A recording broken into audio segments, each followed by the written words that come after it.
Урмат кесиптештер, кайрага чыгайлы. Ориентирно заправка. Заправканын аркасынан өтө чоң суу түшкөн. Ош Бишкек жолу азыр учурда толук токтогон, жабылды. Машиналар өтө албайт. Асфальт жол көрүнбөйт.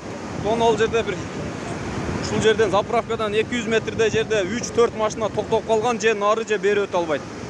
Жол жабылган толугу менен. Одан наркысы өзгөндөн Ошко карап кетип аткан тарабы мына болуп. Алдыдагы машинанын алды примерно өчү суу улуу. Жол көрүнбөйт. Машиналар ошол 4-5 машина өтө албай туруп калганы ма. Ош Бишкек жолу пока толугу менен жабык болуп атат. Азыр учурда суу көп, суу токтобой атат. Улуулангандан улууланып атат. Азырынча маалымат ушул. 18 май 2022 жыл.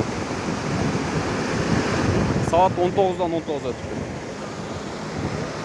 Jarkın yüzünden hoş görüyor. Mağandan alıp otsardı sel kapta mağandan alıp teşvik geldi. Kadiyetli süreçini taştağasa boluydu. Kanal ucu meltinde aşıp atat. O aşağıda sel basat mamacandı.